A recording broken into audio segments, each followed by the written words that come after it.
Hey guys, I hope that the ambient noise that I assume will be in this recording isn't obnoxious because I'm just sitting outside and it's a very windy day and there's a lot of bushes and trees, so you might be able to hear them, but I hope it just kind of I don't know, is a pleasant noise if you can hear it. But I wanted to talk about, I was sitting here thinking, I really want to talk about my work, The Illusion, that I have since updated, that nobody has consumed. And the reason I want to talk about it more is because, nobody has consumed it. But I know that I'm right about the things that I say in that. And it has only helped, all that knowledge has only helped me.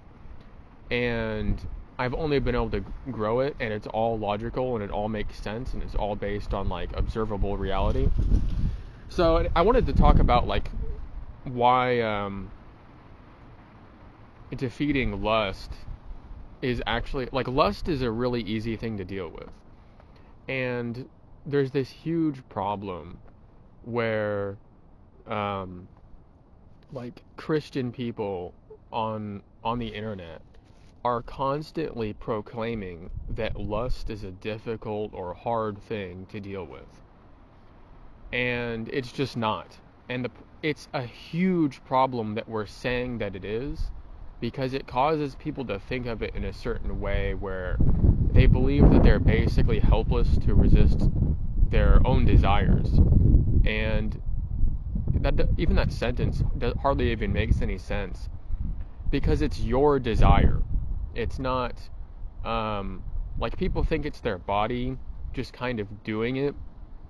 And then they think that they're fighting their own body, but that's not really what's going on. The thing is you know that you want something because it's going to give you this feeling, and that's why you want it so bad.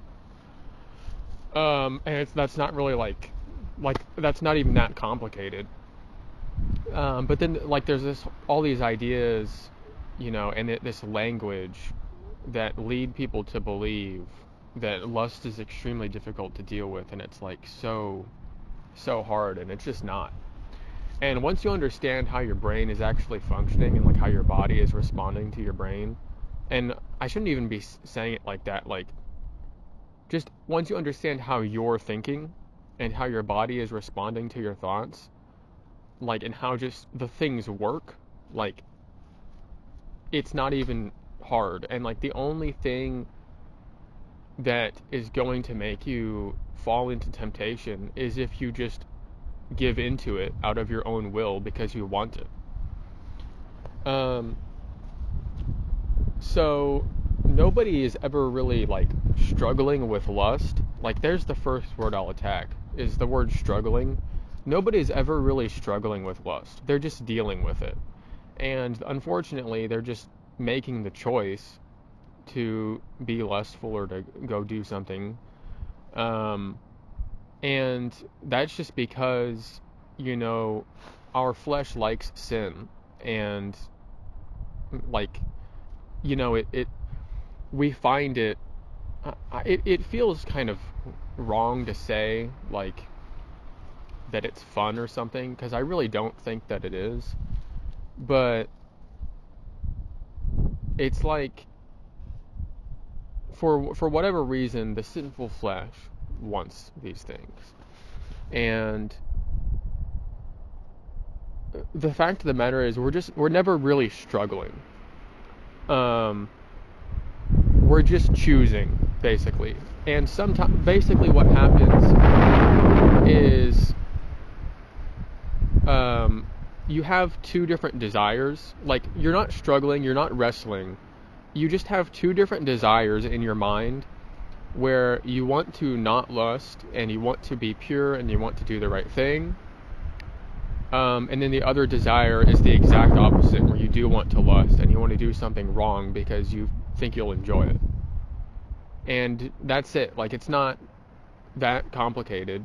And so basically when you're struggling, so quote unquote struggling, not actually struggling, what's going on is you're basically like having a dialogue with yourself in your own mind, and you're going back and forth, and you're like, oh, but this would feel like really good, or I want to do this, or but oh, I shouldn't do it because it's bad, and you're like going back and forth, and eventually like you'll make a decision one way or the other.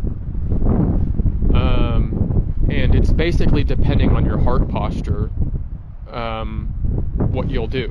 And the fact of the matter is that we're all evil people. Like, all flesh is evil, is what I mean. And like, only God is good. So the fact of the matter is, like, we've all fallen short, okay?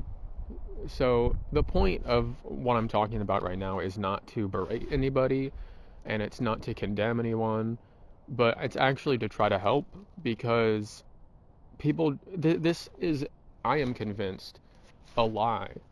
That, like, I don't believe in, this innate sexuality where, you're like, you're gay or you're straight or you're bisexual. I believe that that isn't a person's choice. I know that people think that is like the most outdated, stupid opinion ever, but it actually makes a lot of sense when you think about it and you observe reality, that people really just genuinely do make a choice about what they like. And I understand that the body has its functions and its responses to different ways of thinking. So I'm not saying there's like I'm not saying that there's not some mechanisms within the human body to encourage like activities that would lead to reproduction.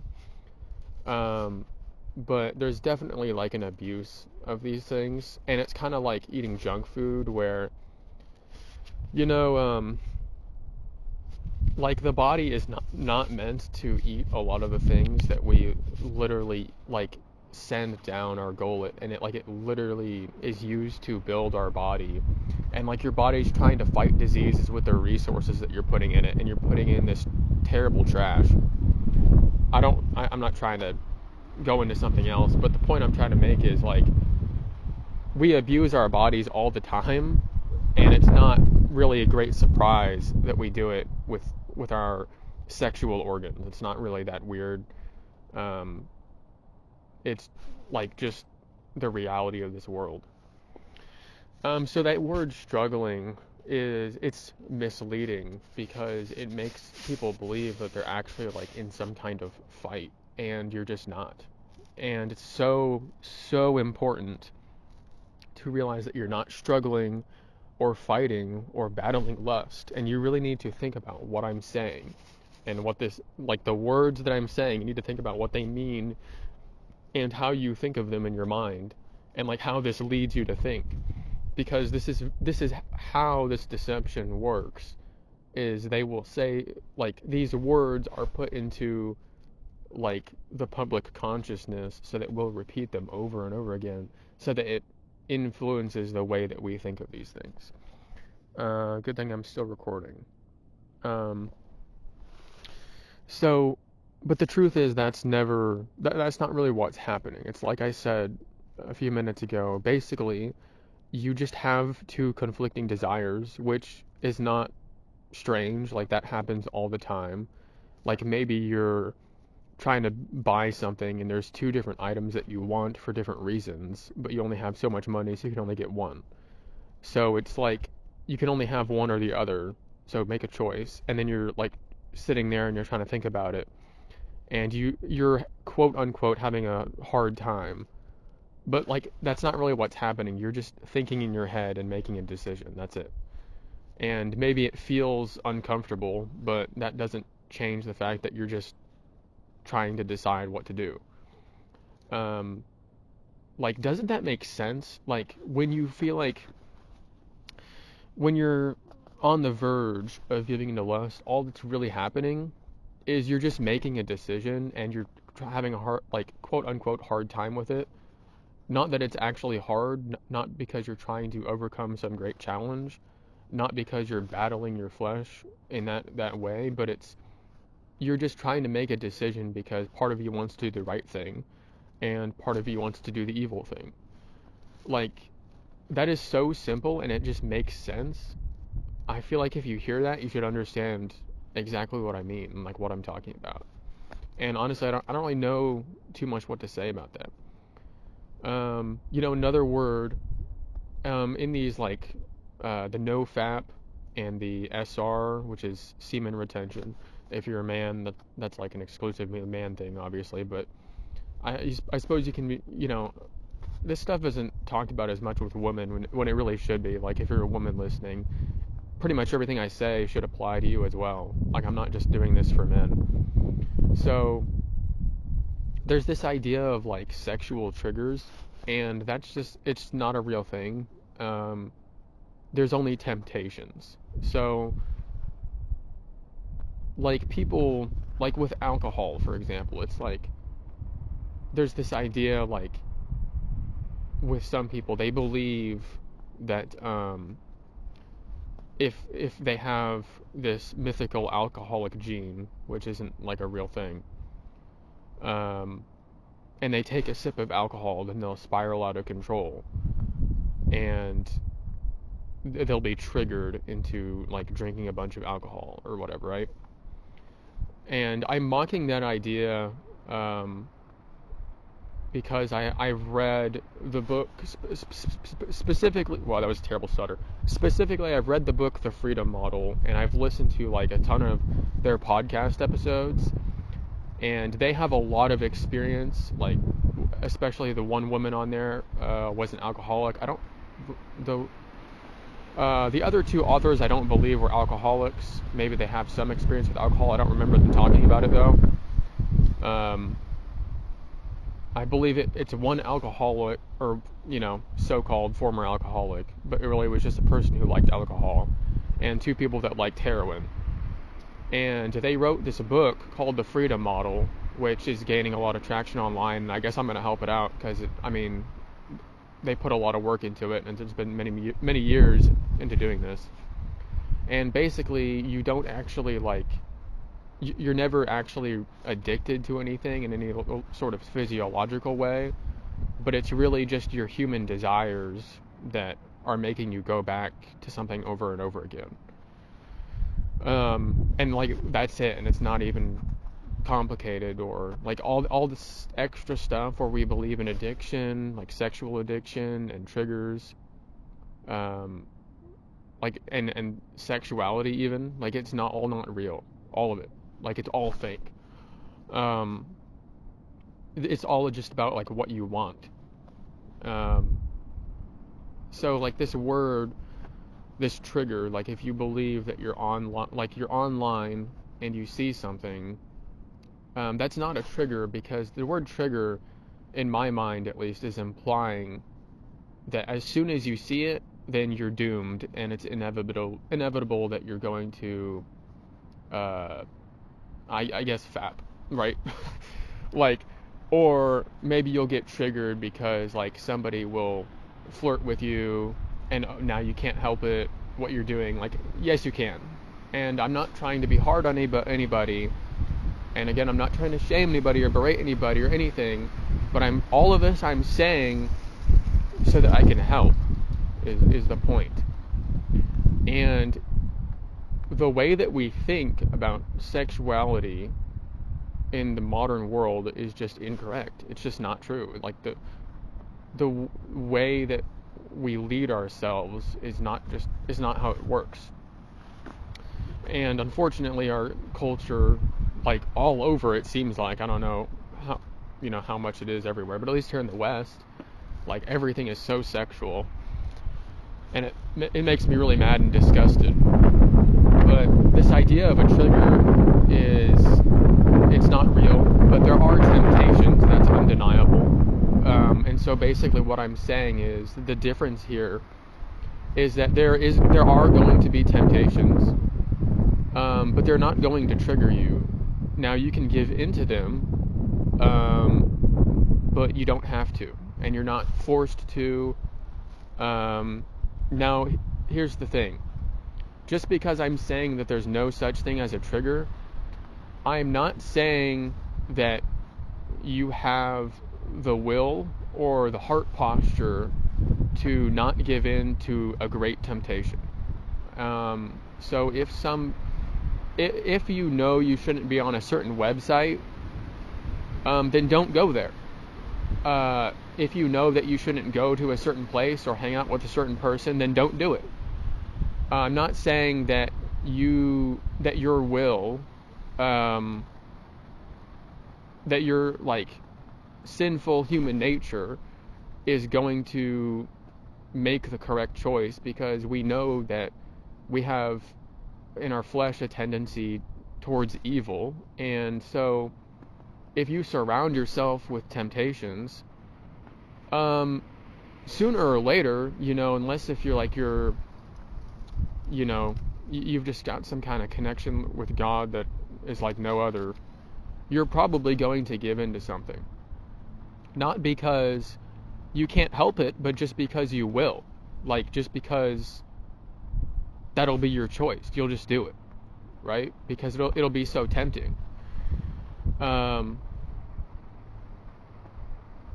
that's really not that complicated of an idea, and it should be easy to understand what I'm communicating there. But I'm against the idea of a trigger, because, like, if you're a guy on NoFap and you're scrolling through Twitter and you see something and you think, oh no, I just got triggered, well, now I have to look. It's like, no, you don't. You don't have to look. You just keep scrolling, mute the account, whatever. You don't have to fall into anything. And there's no such thing as a trigger. It's not real. It's fake. That's not a real thing. There's no such thing as a trigger like with alcohol or whatever else. Those are just temptations, and you can give into it or you can choose not to, and it's up to you. And you might, if that's what you choose, but you don't have to. There's not a point where you're going to where you're going to lose control of yourself, is the point of what I'm saying. You're not going to ever lose control of yourself. You have the control of yourself, and you are choosing to do what you do. And that's basically like the whole point of the book, The Freedom Model, and it's the point of what I'm talking about here. And it's the point of my work, The Illusion, that I wrote, that I've since expanded on. And at some point I want to reread the updated version, because the first version I think was like 19 pages. I have it on my channel, and the narration is awful. Part of it, I just don't like the way my voice sounds, but I want to reread that and upload it again. But it seems like every time people read it, they just, now I get like two types of people. Like, one person will be like, wow, this is awesome work, man. And, well, I guess I get like three types of people. I get like one person who's like, wow, this is really awesome work, man, great job. Then I get another person who's like, wow, this is really awesome work, man, great job. And then they'll ask some question that shows me that they don't really understand what I was writing. Like, maybe they'll ask for advice, and it's like, I just gave you all the advice you ever needed in that the 20-ish pages. Like, you literally don't need to ask me anything anymore, because I just gave it all to you. The problem is that they didn't properly understand and digest what I was saying. And then the third person is the mockers and the scoffers. And it's really sad, but, I haven't had a single person, who could come up with an argument about why I'm wrong about things, because I'm actually right about everything I'm saying. But basically they'll just mock and scoff and be like, well, this is the dumbest thing I've ever seen. Like, it's crazy that you're so stupid. Like, that's basically what they'll say. And, like, that's it. Like, they don't actually, like, provide any counter argument. They don't really, like, take any bit of the text. Maybe they'll mock me for being religious or something, and that's it. So, basically the problem is that people don't really understand what I'm saying. And so I'm trying to, I want to make some audios and talk about this, because I feel like this is really important. Like, I had a pornography addiction. Like, I hate saying that word. It's such a gross word to me. But for a so-called addiction, it's not really an addiction. It's just that, it's a really it's basically like if you live in the West and you're like any person, actually, to be honest. If you live anywhere, any person, you've had some sort of like time in your life where you were like a very lustful person. And you might still be, but the point is you don't have to be, and it's not even a struggle. There's no such thing. Like, you're not actually struggling. You're just dealing with it, and you got to work on your heart and your mind and how you think. But you're not really struggling. You're just choosing options. So I guess those are like the two big things that I could think of to say. Let me save this, and if I have more to say, I'll come right back. Okay, so the next thing, that was like a 5-second break. I'm right back. Next thing I want to talk about is sexuality.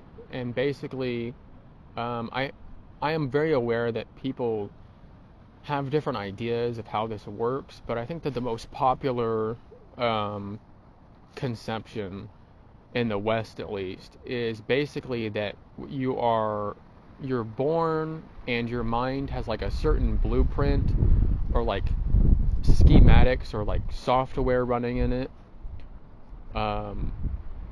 or maybe even hardware. It's basically like you have a certain programming to like a certain thing, because basically people believe, well, the intention of evolution or whatever, evolution I don't really believe in, that's not the point of this, but the intention of nature, because they don't believe in God, so they believe it's just nature, but actually everything was designed by God,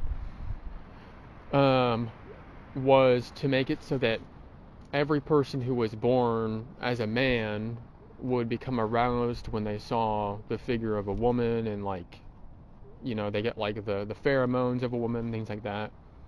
And everybody who was a woman would have the same feelings for a man. And they basically believe that there's like these, I don't know if anomaly is the right word, there's these anomalies where every now and then a person is actually born one way, but they have the other sexuality, like of the opposite sex, and like it's just programmed or hardwired into them. And that's just not true. It's not true at all. The reason that I know for sure that that's not true is because I know that God would not design a world like that. I honestly don't believe anybody is ever born gay or bisexual or anything like that. And I know that people believe that that is like the stupidest thing you could ever say about sexuality. But it turns out that it actually makes a lot of sense if you think about it. So I think that like one of the main points of this is that if you research it a little bit, you'll find out that, and let me just pause for a second. This isn't, again, like anything to berate or condemn anybody or anything. Like, this isn't to shame anybody or to make anybody feel bad. I'm just trying to help. So I'm just trying to explain how it works. So, where was I? So basically, one of the most important points that you need to realize that is like a major evidence factor here is that a huge, I'm not sure if it's quite a majority, but like a large amount of the homosexual and bisexual people, and for the purposes of the conversation, I'm saying like homosexual and bisexual, but sexuality doesn't, like, it's not even really a thing. Like, there's really no such thing as sexuality. But I'm going to like use the terms homosexual and bisexual just to describe a person who has their preference that way. Like, that's basically what that means, but I don't mean it in the sense that that person is hardwired that way, right? You need to realize that many of these people, if not most, when they were young, someone molested them or sexually assaulted them. And now they're gay or bisexual. And the reason that is important to note is because basically that tells us that this event had something to do with determining how this person behaves sexually later in life. which tells you that it's not a hardwired thing, that it's something that their experiences led them to change and become the way that they are. And I know that somebody's going to say, well, not everybody, not everybody who was molested or sexually assaulted by somebody of the same sex becomes gay. And that's absolutely true. And the reason that that's true is because it's still a choice to be gay. That's the point that I'm getting at here. It's literally a choice. And the thing is this shouldn't be insulting at all. Like, if you're gay, then what's the problem with it being a choice to you? Like, if you're gay and you have pride of it, if you're proud of it, and you really shouldn't be, but that's not the point, then why will you get mad at me for saying that it's a choice? Anyway, just don't get mad at me for saying it's a choice if you don't believe that it is, but it is. And if you look at prisons where people go in straight and they come out gay or bi, the reason that they do that is because they changed the way they thought and they changed the way they acted. And it's that simple, really. Like, it's not even complicated. But like this theory of inborn, innate, hardwired sexuality would have you basically believe that these people did not know that they were gay, or like they were gay the whole time, and then like they just kind of had like a moment of realization or something, right? Or like even if it's not a moment, they just kind of have like a realization over time. What's actually happening is basically that the person is thinking about this stuff and they decide that this is what they want to do. Even if they don't really even if part of them doesn't want to, we've already established earlier on, like, you can have conflicting desires. Like, maybe you want to have these homosexual fantasies and experiences, but you don't want, like, you don't want everything that comes with it, where like people hate you or something like that, right? So like you can have both of those desires, and those aren't even necessarily conflicting. It's just like you can want to do gay things and have these gay fantasies and want to not be gay at the same time, or want to not identify as gay at the same time, right? Like, you can do that. Like, there's nothing stopping you. So I guess I'm not sure where I'm going with that particular bit. It's just, this is a choice, and it's made like by what the person wants. Like, they decide that they like it, and then they go for it. And like, doesn't that just make more sense? Like, and it's like, oh, like that like that makes sense. So maybe though you think, well, okay, well, some people choose to be gay, but like, not everybody. Like, there are some people who are born gay. And my question is, like, basically, how do you know the difference? And my argument is that you can't, because there actually isn't a difference.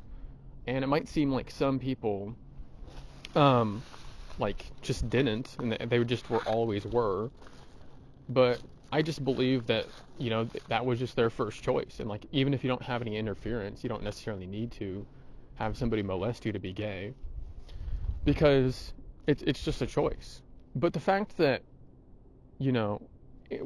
it's shown that interference, like somebody doing something to you, can lead you to change, like, the way that you're thinking, or like what you're wanting, or whatever, should show us, obviously, that it is actually a choice. Like, this is something that people choose. And you might think, well, okay, well, what about how when a man is gay, he's really feminine, and he's like girly, so you can tell like he must have been born this way, because like how else would he be girly and feminine and sound like that? Like, why does he have a gay voice? Or like, why do lesbians, why are they like so masculine? And it's basically just because like that's just who those people are, and like it's who they're choosing to be. And the thing is not even all gay people are like that. Like, there's some very feminine lesbians and there's some very masculine gay men. So this idea like that you can tell what somebody's sexuality is. I mean, sometimes, somebody's making it really obvious, just by the way that they're acting. Like, oftentimes these things do go hand in hand. But the truth is, you can't really tell if somebody is actually gay or lesbian or whatever by the way that they're acting. And if you really thought about it, you would be able to think of a lot of examples where somebody seemed like they had this, like, if they were a man, they had a more feminine demeanor, or if they were a woman, they had a more masculine demeanor. You'd be able to think of a lot more examples of that if you thought about it. But those people were straight anyway, because there's a lot of people like that. And something else, like with the gay voice of a man, it's basically because that man spends a lot of time around women, and he doesn't socialize with other men the same way that a straight man does. And women have a way of talking, and like their tone of their voice and like the pitch of their voice, like it's just different from the way that like guys talk. Like, I don't know if you've ever noticed this before. It's like when some straight men are talking, like oftentimes they'll like have like a deeper voice, or like if a woman is talking to a man, her voice will go higher. And it's basically because people are just choosing to act this way. And obviously I know like people have different voice boxes or vocal cords or whatever, is going on in like the throat and like the shape and everything. So sometimes somebody just has a higher pitched voice. I'm not saying that if you have a high voice, that's your choice, or that if you have a low voice. But what I'm saying is if you are acting a certain way, that's because that's the way that you want to act. Like, it's not even that complicated. But it's not some innate thing necessarily that somebody is like forced to act out, or they're forced to be that way. Like, this is like learned behavior. It's like most of it it's just, hold on a moment. Like, is the argument, is it really a good argument for sexuality being innate, that some men act more feminine and some women act more masculine? I don't think that it is. I don't think that's a really good argument at all. And it's kind of like, it's kind of insulting and stereotypical. Like, honestly, it just seems kind of stupid. Like, every time somebody sees somebody and they're not acting like, a certain way, and they think, oh, that person has to be gay, it just seems like really like not very progressive thinking, which is very strange, because usually the people that think this way believe that they are very progressive, and they're like, oh, you can do and be anything and like whatever, and they don't believe in sin or whatever, and you can do this and be this, and that's awesome. But they believe like if you're acting a certain way, that suddenly like they know who you are, or like, but it just doesn't work that way. And some, like, a person can be, I believe that somebody can be bullied into being gay, because like their mannerisms and their demeanor is in such a way that it leads ignorant people to believe. I can't believe I just said ignorant. I just said it ignorant like that. Like, I usually don't say ignorant like that, where I'm like insulting somebody that way, but I said ignorant like they say ignorant.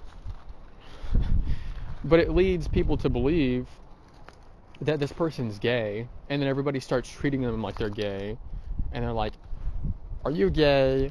or they're like, we know you're gay or something, or like people will bully somebody, whatever. And basically, I honestly do believe that what happens, it's basically demons who are like working through these people. And some people, like, they just spend so much time thinking about it, and then they decide that's what they want to do. Like, I honestly truly believe that. And you know, it honestly just makes so much more sense. It's like, oh, like, actually, you know what? I should talk about something now. So, I know maybe you're sitting there thinking, this is crazy. Like, this doesn't make any sense. Why would he think that, you know, like, you could be aroused by somebody, if, like, why? How do I think that it's a choice that you can be aroused by somebody? Like, when it seems so obvious that, like, you can't help, you know, getting aroused when you see a certain image or something.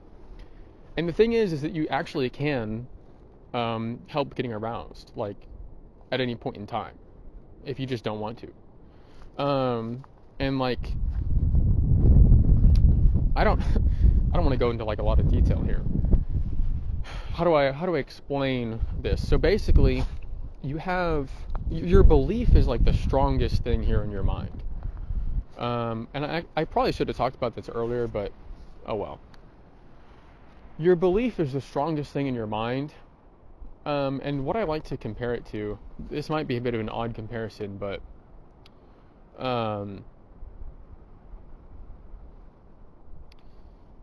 so when you're getting aroused, basically your body is going through these motions, and it prepares the person for reproduction, basically, because it basically believes like that's what's going to happen. So it's just like, it knows you want it to do that, basically, right?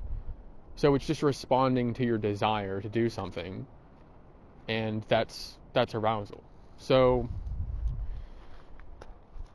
your body basically acts in accordance with what you want. This is a weird comparison. There's a thing called shy bladder syndrome, where if somebody's bladder is very full and they feel like they're about to burst, and they go into a public restroom and there's other people in there, no matter how badly that person needs to pee, they can't. And it's like, well, why can't they? And the reason is because they're shy and they don't want to pee in front of other people. So it's not the bladder that's shy. It's that person is shy and they don't want to pee in front of other people. But if they're alone, then suddenly they can pee.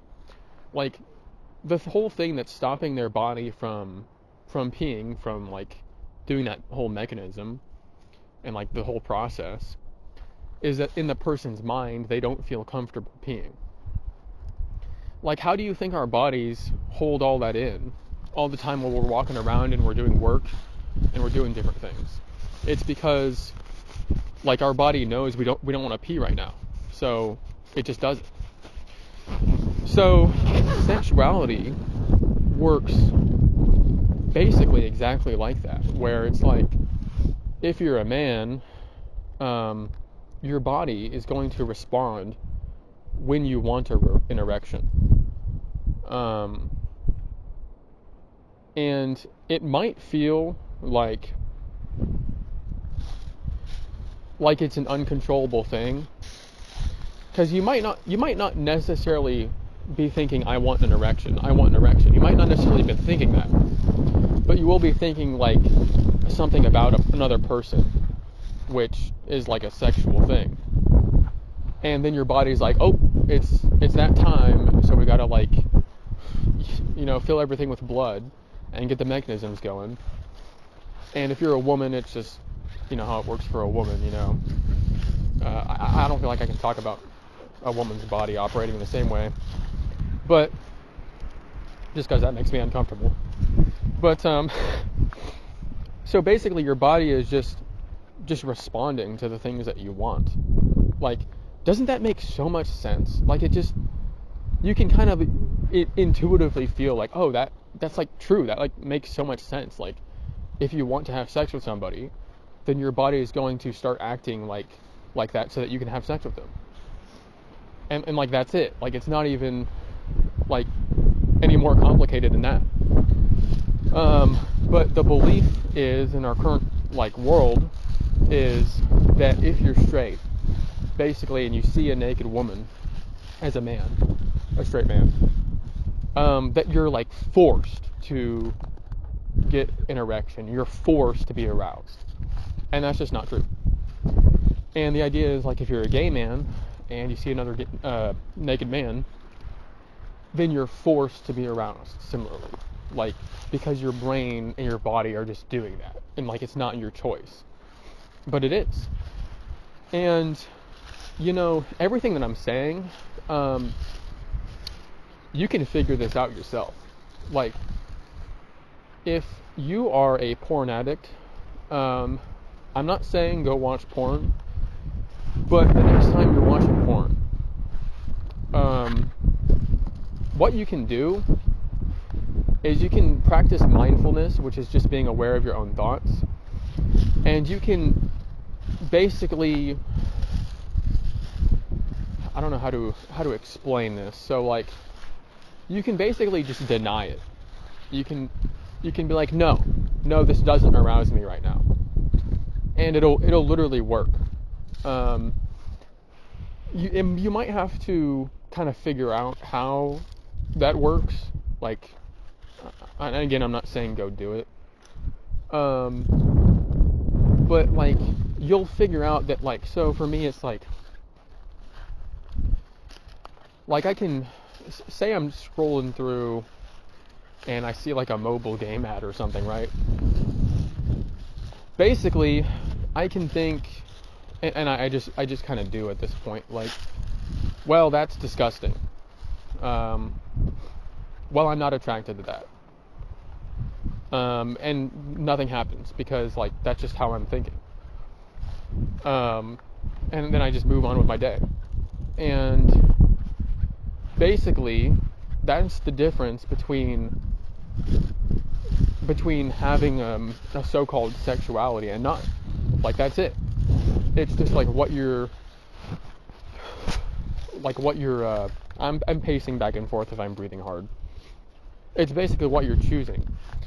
And I'm making it sound really simple, and it is really simple, but there's a difference between, like, I guess, thinking the thoughts like that and believing what you're thinking.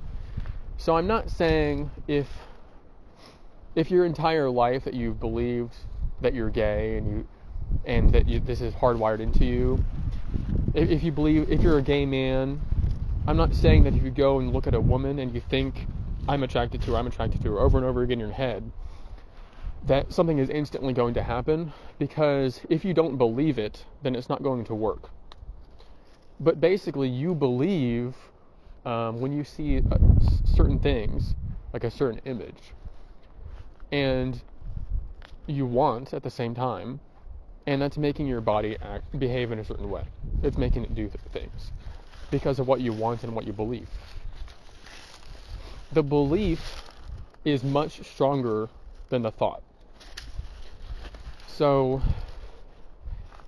if I have all of these thoughts of everything that I've said so far in this audio, but I don't believe them, then it doesn't really matter. You have to believe everything that I'm saying for any of this to really work for you, for any of this to actually help you.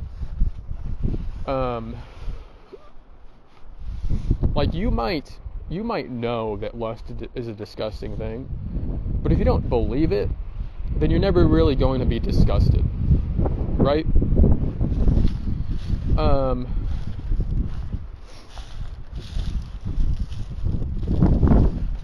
There was a point in my life, that pause wasn't meant to be dramatic or anything, but there was a point in my life where I thought that I was asexual, and it didn't make any sense.